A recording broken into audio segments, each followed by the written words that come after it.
क्या आपको chapter number 8 boring लगता है या फिर डिफ़िकल्ट? आपको पता ही नहीं चलता कि कहाँ पे कौन सा फॉर्मूला अप्लाई करना है। आपको नहीं पता कि प्रॉफिट क्या होता है, लॉस कैसे निकालते हैं, या फिर डिस्काउंट क्या होता है, कंपाउंड इंटरेस्ट क्या होता है, या फिर परसेंटेज कैसे निकालते हैं। अगर आपको फॉर्मूलाज लर्न नहीं होते, क्योंकि इतने सारे तो फॉर्मूलाज हैं, तो आप बिल्कुल ठीक वीडियो पे हो। ये सब जानने के लिए और इजी वे और इंटरेस्टिंग वे से लर्न करने के लिए बने रहिए मेरे साथ एंड तक इस वीडियो में। Hello students, welcome back to my channel. आज हम सीखेंगे एक्सरसाइज 8.2 के कॉन्सेप्ट्स और फिर हम देखेंगे उसके रिलेटेड क्वेश्चंस। सबसे पहले हम सीखेंगे परसेंटेज इंक्रीज़ या डिक्रीज़। इन क्वेश्चंस में हमें कोई भी चीज़ की अमाउंट दी होगी और बाद में गिवन होगा कि ये इतने परसेंट से इंक्रीज़ कर दी गई या फिर इतने परसेंट से डिक्रीज़ कर दी गई, तो बाद में उसकी अमाउंट फाइंड आउट करो। तो चलो ये कॉन्सेप्ट हम एग्ज़ाम्पल लेके समझते हैं।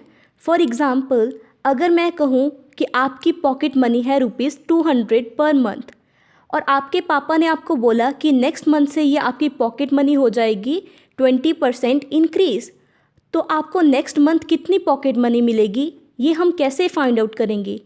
यहाँ पे हम यूज़ करेंगे परसेंटेज इंक्रीज़ या डिक्रीज़ का फॉर्मूला।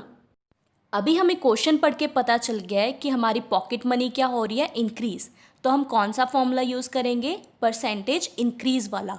हम लिखेंगे original pocket money plus percentage increase pocket money is equal to x. X क्या है, हमारी न्यू पॉकेट मनी।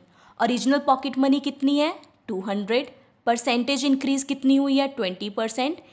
20% किसकी इंक्रीज़ हुई है, जो हमारी ओरिजिनल पॉकेट मनी थी, जो कि है 200। तो हम लिख लेंगे 20% ऑफ 200, जो कि इसके इक्वल आ गई, एक्स के इक्वल। 20% को हम लिख लेंगे 20/100, ऑफ की जगह मल्टीप्लाई का साइन, इंटू 200। जिसे नहीं पता कि हमने ये कैसे चेंज किया, वो मेरी लास्ट वीडियो देख लेना, लिंक मैं डिस्क्रिप्शन बॉक्स में दे दूँगी। तो ये हमारा आ गया इज़ इक्वल्स टू एक्स। तो कट कटा के हमारा आ गया 40, 200 प्लस 40 इज इक्वल्स टू 240, जो एक्स की वैल्यू आ गई। तो हमारी न्यू पॉकेट मनी कितनी है, ₹240। इसी क्वेश्चन में हम समझते हैं, अगर हमें दिया होता कि हमारी पॉकेट मनी डिक्रीज़ हो रही है 20% से, तो हम क्या करते। तो सारा क्वेश्चन सेम सॉल्व करते, बस प्लस की जगह क्या कर देते, माइनस। मतलब क्या आता, 200 minus 20% of 200 is equal to x, जो हमारी होगी decrease pocket money. 200 minus 20% of 200 हमने सॉल्व किया, वो कितना आ गया, 40 इज़ इक्वल टू एक्स। तो हमारी पॉकेट मनी आफ्टर डिक्रीज़ कितनी आ जाती, ₹160। आई होप आपको डिक्रीज़ और इंक्रीज़ परसेंटेज समझ में आ गया होगा। नेक्स्ट हम बात करते हैं डिस्काउंट की। आपने बहुत बार सुना होगा कि इस प्रोडक्ट पे इतने % डिस्काउंट है, और हमें ये भी पता है कि डिस्काउंट के बाद हमें कोई भी चीज़ सस्ती मिलती है, मतलब उसकी प्राइस कम होके मिलती है। तो डिस्काउंट होता क्या है, डिस्काउंट होता है रिडक्शन जो हमें दिया जाता है मार्केट प्राइस पे। मार्क्ड प्राइस क्या होती है, जो उस आइटम के ऊपर प्राइस लिखी होती है, किसी आर्टिकल के ऊपर प्राइस लिखी होती है, उसे हम बोलते हैं मार्क्ड प्राइस, और उसे हम डिनोट करते हैं MP के साथ। एक एग्जाम्पल लेके समझते हैं। फॉर एग्जाम्पल, एक शर्ट है ₹100 की, मतलब उसकी मार्क प्राइस क्या है, 100, MP क्या है, 100, और उस पर डिस्काउंट गिवन है 15%। तो हमें डिस्काउंट के बाद कितने रुपीज़ पे करने होंगे, उसे बोलते हैं डिस्काउंट प्राइस। और जितने रुपीज़ हम पे करेंगे वो होती है SP, मतलब सेलिंग प्राइस। सेलिंग प्राइस होता है जिस प्राइस पे शॉपकीपर हमें कोई भी चीज़ सेल करेगा, बेचेगा। तो इस चीज़ से हमारा एक फॉर्मूला डेराइव हो रहा है, ध्यान से सुनना। Discount is equal to marked price minus selling price, मतलब MP माइनस SP। MP हमारा बड़ा होगा मार्क्ड प्राइस, इसीलिए हम पहले लिखेंगे, माइनस करेंगे सेलिंग प्राइस, तो वो हमारे पास जो पैसे आ जाएंगे वो आ जाएगा डिस्काउंट, कि हमें कितने रुपीज़ का डिस्काउंट मिला है। नेक्स्ट फॉर्मूला है हमारा डिस्काउंट परसेंट का। वो किसके इक्वल है, discount upon marked price into 100। जैसे परसेंटेज का फॉर्मूला होता है, वैसे ही सिमिलरली डिस्काउंट परसेंट का फॉर्मूला है। बस हमें ध्यान रखना है कि डिस्काउंट परसेंट किधर लिखना है, डिस्काउंट और marked price that is MP कहाँ लिखनी है। ठीक है रे। जैसे हमने पहले एग्जाम्पल की थी उसमें शर्ट का प्राइस था, मतलब मार्क प्राइस थी 100 और उसमें डिस्काउंट गिवन था 15%। तो हम डिस्काउंट की जगह पर लिखेंगे 15, MP की जगह पर पुट करेंगे 100, D को एज इट इज़ रहने देंगे और मल्टीप्लाई कर देंगे 100 के साथ। तो हमारे पास D की वैल्यू मतलब डिस्काउंट की वैल्यू आ गई है 15। तो हमें कितना डिस्काउंट मिलेगा? ₹15 का। MP थी शर्ट की 100, डिस्काउंट आ गया 15। तो हमने जो पहले फॉर्मूला किया था discount is equals to MP minus SP, उसमें वैल्यूज़ पुट कर देंगे। तो हमारे पास SP that is selling price की वैल्यू कितनी आ जाएगी? 100 माइनस 15 दैट इज़ ₹85। तो सेलिंग प्राइस कितनी है? ₹85।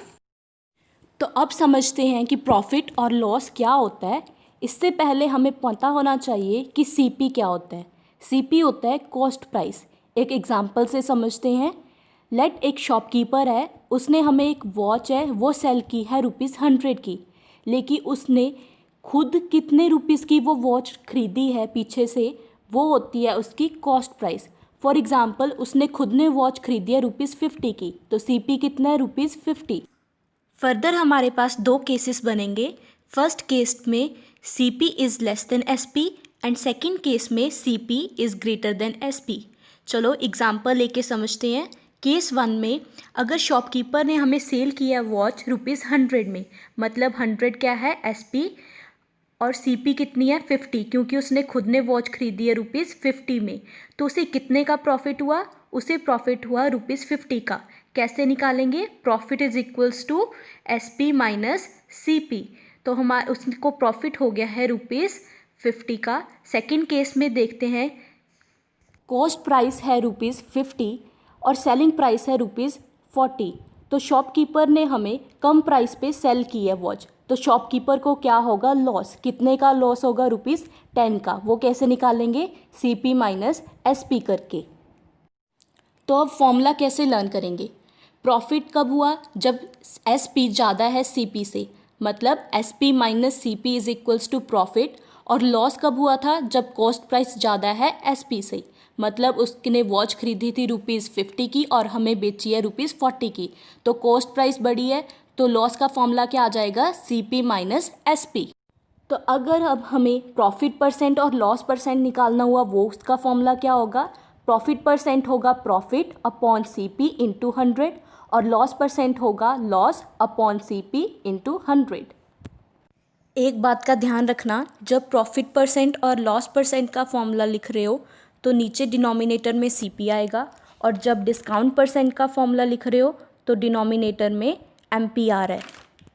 नेक्स्ट टॉपिक है सेल्स टैक्स या फिर VAT, जो कि है वैल्यू एडिड टैक्स। अभी तो जो टैक्स लग रहा है वो लग रहा है GST। तो टैक्स क्या होता है? जो सेलिंग प्राइस के ऊपर गवर्नमेंट पैसे चार्ज करती है उसे बोलते हैं हम टैक्स। तो शॉपकीपर ये कस्टमर से लेते हैं टैक्स और देते हैं गवर्नमेंट को। चलिए एग्जांपल से समझते हैं। लेट एक जीन्स है जिसकी कॉस्ट प्राइस है ₹1000 और उस पर सेल टैक्स लगा है 5%।